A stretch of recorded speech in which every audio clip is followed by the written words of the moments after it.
Early this fall, Allie Harpootlian's grandmother Betty passed away.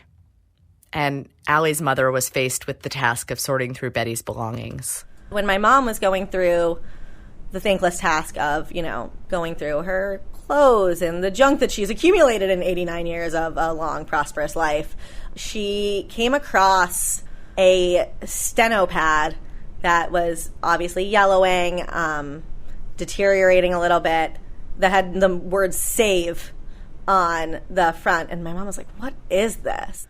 Allie works for a communications firm that focuses on issues like nuclear weapons and drones, but she never really talked politics with her grandmother. Betty was a lifelong Democrat, and her husband, Allie's grandfather, was a Republican. But Betty was also a woman of a certain age, a young wife and mother in the 1950s, so she mostly kept her opinions to herself. And maybe it's just because it never came up, but the last thing Allie expected to find in her grandmother's belongings was something that reminded her of work. So when my mom found them, she called me and she was like, you will never believe what I just found of nannies. I was like, what? Like, what did you find? She's like, all of these poems, like 30 of them. They are incredible. She's like, there's one that I think that you're going to find really interesting. I was like, why? She goes, it's all about nuclear war and how to stop it. I was like, excuse me? Betty wrote about lots of things. She wrote about her frustrations as a woman in a world where it felt like women's voices weren't heard. She wrote about her dreams.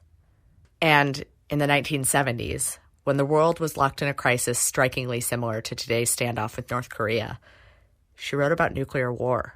So would you mind reading us a little bit? Yes. So this is called Kissinger is Not the Solution.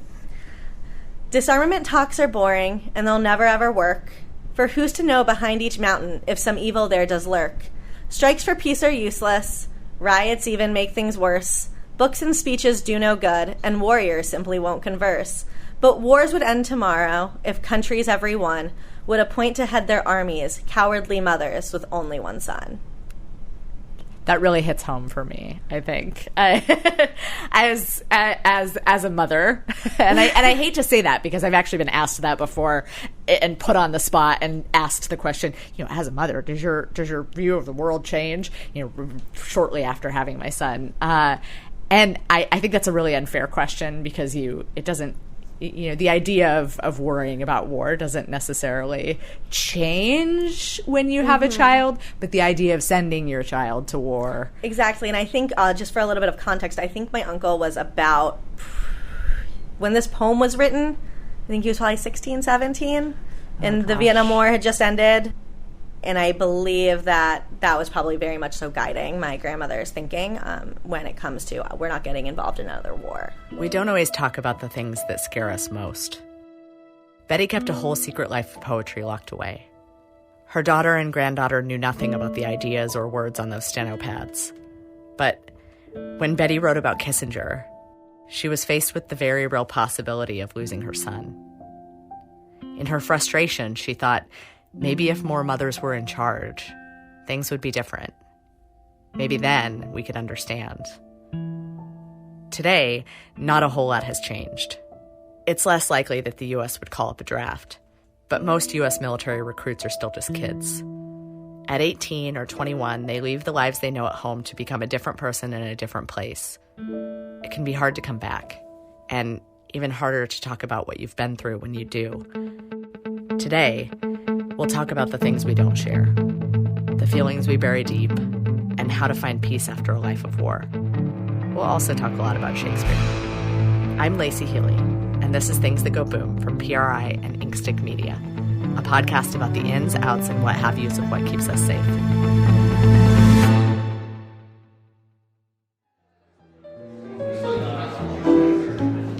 Here's the program, my friend. Thank you. Here's the, how you been? That cheerful voice asking how you been? That's Stephen Wolfert. Stephen is tall and handsome. He looks a little bit like Richard Gere, which is convenient because Stephen's an actor. He's also a veteran. I'd been in over 6 years in the Army, National Guard reserves and active as well. And by this point I was infantry and we had the first Gulf War. Well, I was trained in all areas, mountain jungle and every every climate except desert, and of course, which we just had the war. So I was sent to do desert training in Fort Irwin, California. And on the final evening in training, a buddy of mine was killed in training, a live fire exercise in front of me. And obviously incredibly traumatic. And in that same year, I'd had one of my soldiers commit suicide. So there was a lot of stuff going on inside me that I just didn't have the capacity to deal with. Today, Stefan runs a program called Decruit. It's a series of classes that help treat soldiers with trauma like Stefan's, things they don't quite have the capacity to deal with on their own. But unlike some of the other programs out there, Decruit treats veterans with Shakespeare. And it does this because that's what worked for Stefan. I had what was clearly, in hindsight, a breakdown. Started traveling around on Amtrak around the country, ended up hopping off in Montana and seeing Shakespeare's Richard III. Now, I'd never been to a Shakespeare play, wasn't a theater kid, as a young man or high school or anything like that. And it so profoundly affected me that I had what I now understand to be a catharsis in the theater. I'm just sobbing, heaving, choking kinds of tears and trying to choke them or jam them back into my mouth. And it's affected me so profoundly that over the next year, I resigned my commission in the Army and turned down a career opportunity to go to graduate school for acting to become a Shakespeare actor. And so at this point in Stefan's story, I have to say, when we talked to him, we were just wondering about Shakespeare's relationship to war. We knew about Decruit and we knew Stefan's story, but we thought, okay, sure. The guy had a breakdown and Shakespeare spoke to him. That's his thing. The likelihood that a bunch of classes on Shakespeare could help other veterans seemed slim. How do veterans come to you? Do they come to you ready and open to perform and talk about Shakespeare? Or are they skeptical at first? Do they say, I can't understand that stuff? I don't know. The short answer is yes to all that, right? But yes, are they skeptical? The vast majority, absolutely. Have they worked with Shakespeare? I would, this is out of my rear end kind of guesstimate, I would say 80% never before in any way, shape, or form. Yeah, the veterans generally are skeptical, and yet they walked into the room. Decruit is built on the idea that when would-be soldiers join the military, they enter a whole other world. Everything they once knew, their career, community, lifestyle, healthcare, it changes. It takes the shape of the service they're in. And when they come home, it changes again. The transition can be hard. My name is Philip Milio. I joined the Army in 1967 for 3 years. I was just turning 18 at the time, and then I volunteered for Vietnam. A lot of us know a guy like Philip. Maybe I'm projecting, but tough guy of a certain age, doesn't tend to share his feelings or like anything that feels too artsy. Philip doesn't seem like the kind of guy who would dig Shakespeare. But still, something connected. In all of the work that we've done with Shakespeare, he maintains the theme of the military experience. And a lot of Shakespeare is like that. And we immediately understand the kind of brotherhood that they have, or leadership role, high-ranking, low-ranking. Some of us were directly in combat. Some of us were indirectly in combat zone, or not in a combat zone at all. But we have the same common experience, starting with basic training. We learned how to kill. We learned how to survive. We learned the military order of rank and respect. And we all know how to do that very basic stuff. Left face, right face, stand at attention. It comes to the point after a certain amount of training that it's automatic. And it's automatic for so many of us now, many decades later. It probably goes without saying, but civilians haven't had the same experience. And it can be hard for the two to relate. It doesn't help that the civil-military divide is larger than ever. During World War II, most Americans knew a veteran personally.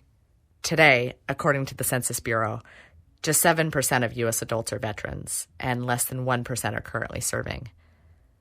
Soldiers don't just go around telling their stories to family and friends who might be freaked out. But when Rebecca Savage talks to soldiers dealing with trauma, though, it's a little bit easier to find common ground. She doesn't need to turn to Shakespeare. I did a tour in Afghanistan in 2005 and 2006. I was there for almost 18 months. And I have a background in counseling as well, so I have 2 master's degrees, and that makes me a family life chaplain, which means that I have advanced pastoral care skills in the military. As a chaplain in the Army Reserves, Rebecca deals with a lot of the same issues as Stefan, guys with trauma who just need to talk. And a big part of Rebecca's job is to listen. So she knows a lot of guys like Philip, and she hears a lot of the stories that the rest of us don't. Stories like this one. There's a soldier who is having a retirement ceremony after serving for 32 years. And as I was going through the line to congratulate him on his retirement and thank his wife and his family for their service as well, he looked at me and he said, "I won't give you cake until you hear the story." I said, "Okay. Thank you, Master Sergeant. What is your story?" And he looked at me and he said, "Today is also my Alive Day. An Alive Day is a day that someone marks that if they hadn't survived that day, they would be dead today." And so a lot of veterans and soldiers have an Alive Day. And his Alive Day was that day. And it was something that happened 6 years ago. He was in a vehicle that hit an IED, and 3 of the soldiers in the vehicle died, but he survived. But he told me this because he didn't tell his wife that story until that day, the day of his retirement, even though this had happened 6 years ago. And that's not a commentary on the relationship or the marriage. For him, he wasn't ready to share that this is what that day meant to him because of the loss that he had carried. There are a lot of reasons why soldiers might be willing to open up to Rebecca. She has one of those understanding smiles that makes a person spill their guts. Chaplains also operate with complete confidentiality, so soldiers can open up with the knowledge that what they share won't leave the room. But it also can't hurt that Rebecca's a soldier herself. She gets it. Downrange means being in a combat environment. So anytime you're deployed, you're downrange. We used to call it battle mind, and every letter of battle mind stood for a different combat skill that kept you alive in combat. But then in a civilian world and back in this country are sort of haywire and different. So, for example, being hypervigilant keeps you alive. When you're in a combat environment, you have to be very aware of what's going on. When you're hypervigilant at home, people think you're paranoid. and just on a low level, hypervigilance isn't helpful and makes people feel like you're unsafe. So my hypervigilance used to be with driving. I could not pace another car. If you were driving down the highway, I was really uncomfortable being nose to nose with another vehicle because that was a threat. So I'd either speed up or slow down immediately. And that kind of has finally kind of drifted off a little bit. The American Psychiatric Association actually classifies hypervigilance as a symptom of PTSD. But to hear Rebecca describe it, it's more like an inconvenient but totally normal part of the process of returning home. And maybe that disconnect, somewhere in there, gets at something we've heard from a lot of veterans we've spoken to, which is that we, those of us who haven't served, just don't understand. Veterans today feel disconnected from the community around them in a much deeper way than they once did. And that makes a lot of sense. For many of us who aren't veterans, the wars in Iraq and Afghanistan feel both physically and conceptually far away. And with fewer veterans to talk to, it can be easy to struggle. I've personally been told by veterans I know that the words "thank you for your service" feel more offensive than not. And even though, because of my position in national security policy, I work with and know many veterans, I've always struggled to understand just what they mean when they say that. Because I'm sincere when I say thank you. But it's like we're not speaking the same language. And when I think about it, I can see how quickly this problem that's lost in translation could escalate when we talk about PTSD. Sebastian Younger, a former war correspondent, takes this one step further. He says that instead of post-traumatic stress disorder, the real problem might be something closer to post-deployment alienation disorder. In his TED Talk about PTSD, he says it's not the soldiers who have the problem. It's us. American soldiers, American veterans are coming back to a country that is so bitterly divided that the 2 political parties are literally accusing each other of treason, of being an enemy of the state, of trying to undermine the security and the welfare of their own country. the gap between rich and poor is the biggest it's ever been. It's just getting worse. Race relations are terrible. There are demonstrations and even riots in the streets because of racial injustice. And veterans know that any tribe that treated itself that way, in fact, any platoon that treated itself that way, would never survive. Our society is more divided than ever. So today, when we as civilians say something like "thank you for your service," it's hard for veterans or members of the military to believe that we even know what that means. Are we thanking them for the freedom to obsess over Kim Kardashian's latest nude pic? To squabble over politics? Or is it just an empty nicety? Does that basic thank you take into account the sacrifice that they, or more importantly, their families, have made? Putting a life on hold, spending long stretches of time away, missing the milestones that we as civilians enjoy because others were willing to serve? Does it honor the full weight of what it means to understand and take responsibility as a society for the use of military force? It might not. Or, at the very least, it might not feel like it does. So, it's important that when former soldiers read Shakespeare in a room full of former soldiers, they're able to find a sense of understanding that they might not be able to find anywhere else. Here's Stefan again. 400 years ago, he wrote Lady Percy's speech, which describes post-traumatic stress disorder better than anything I've ever found in the English language. It's the middle of the night, he's staring out the window, and she comes in and asks him, "Why are you thus alone? Why do you startle when you hear a loud noise? Why do you curse? Why do you get so quickly to anger and then fall into melancholy?" So she's describing how he behaves. She even describes his night terrors in his sleep and yelling lines that he would say in the field of battle.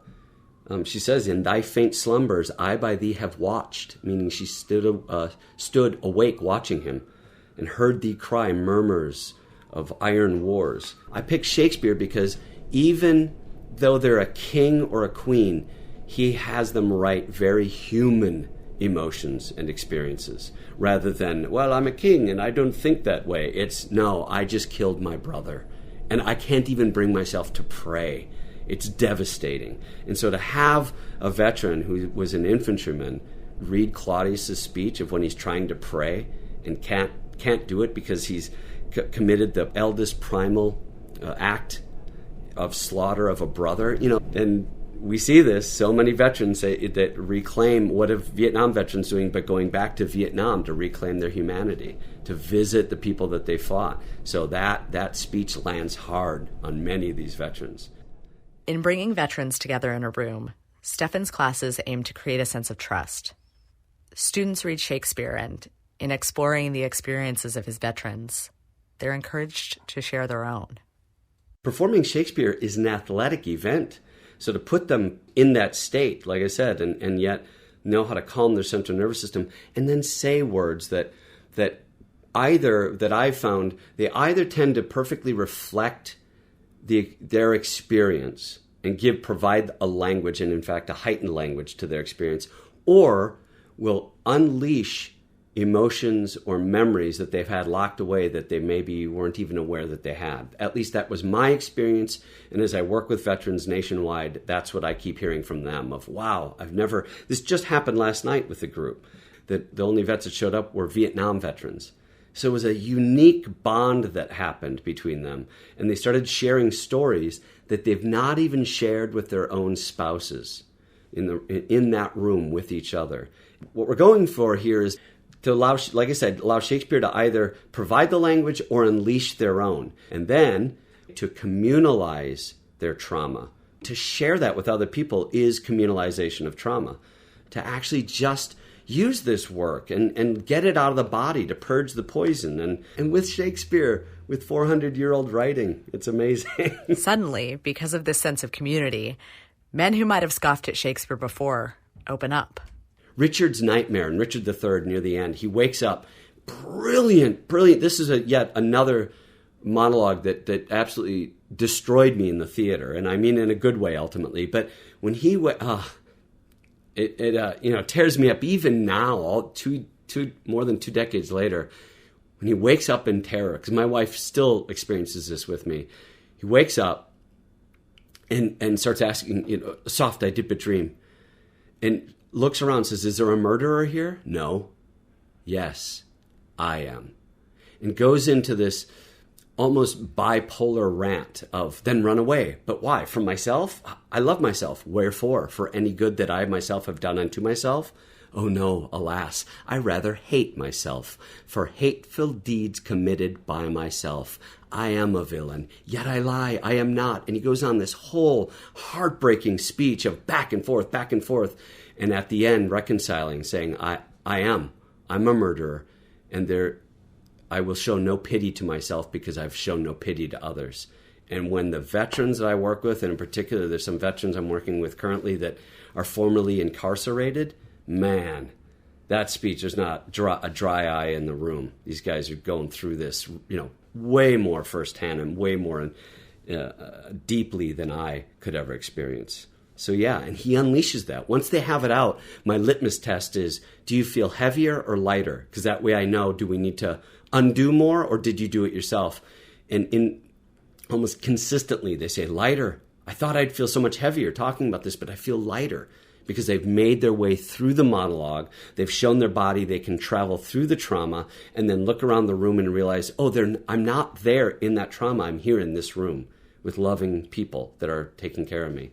And that's yet another way. Like I said, there's so many ways that this work, so many levels that this work works on the individual, and that's yet another of to take that journey through Shakespeare's monologue. Dennis Krosnick at Shakespeare and Company said it most perfectly. He was actually referring to the sonnets, but it's true in the monologues I've selected for the veterans, that they're a journey into madness.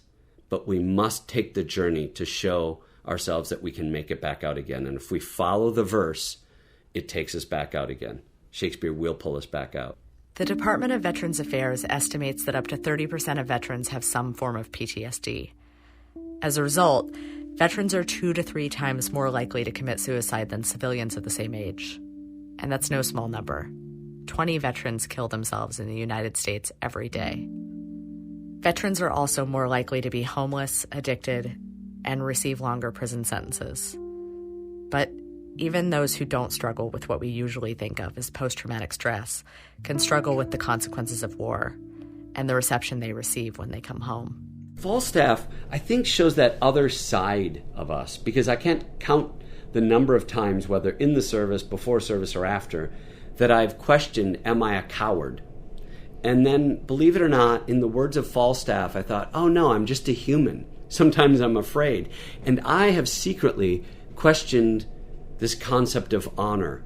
When I described my friend being killed in training, that was the thing. And the soldier who committed suicide, handing the flag over to their family members and reciting that speech that we're told to recite, it has in it, please accept this token of appreciation for your loved one's faithful and honorable service. And I think of Falstaff's questions of honor. Yeah, honor pricks me on. But how if honor pricks me off again once I come on? How then? Can honor mend an arm? No. Or a leg? No. Or take away the grief of a wound? No. Honor hath no skill in surgery then? Nope. What is honor? It's a word. And what is in that word, honor? Air. A trim reckoning. And who hath it? He and she that died on Wednesday. But can he hear it? No. Can she feel it? No. 'Tis insensible then? Yea, to the dead. Doth it not live on then in the living? No. Why? Detraction will not suffer it. Therefore I'll none of it. Honor? It's a mere scutcheon. So ends my catechism. And in that speech, when he says, what is honor? It's a word. And what is in that word, honor? Air. Frankly, I think of all of the parades. I think of the flyovers. I think of, the over-the-top stuff at sporting events. That's the, yay, honorable, roll out troops to hold the flags and let's honor them. And then they leave that stadium, and how many are going to go home and drink a bottle of tequila like me? Or how many are literally going to go into their car and live, or on the street? Or how many are going to have nightmares that night because they were pulled out and had to listen to frickin' fighters fly over or helicopters do a flyover? Where are the people that honor them then? And then what is honor? Right? So that's the one speech that really, really tears me up on a moment-to-moment basis every day. The transition home from war can be alienating, and the system isn't always there to help. In fact, a recent review by the VA Inspector General found that the average wait time for mental health services in North Carolina and Virginia was 26 days. That's almost a month. But turn the television to almost any political speech, and you're likely to hear a loud declaration of support for our men and women who serve. Shakespeare says that honor is a scutcheon, and today, a lot of veterans would probably agree. To honor our military, it's nice, but it isn't enough. We have to understand. We have to feel the weight of what it really means to serve. And ultimately, we have to bear some of the responsibility for what it means to send children to war.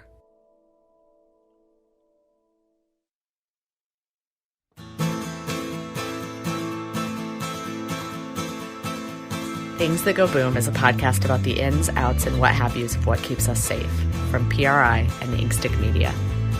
This episode was produced by Tracy Wall and written by me. Our music was composed by Darian Schulman, and Abdullah Rufus was our technical advisor. Thank you to N Square and the Plowshares Fund for supporting this work. This is our last episode of the season, but don't go away. We've loved sharing these stories with you, and we're already hard at work on the next chapter of this story. If you love what you've heard, leave us a review on iTunes or wherever you get your podcasts. And if you have your own national security story to share, get in touch. We're on social at PRI and Inkstick Media, and we'd love to hear from you. Until next time, I'm Lacey Healy, and this is Things That Go Boom. Thank you for letting us into your ears.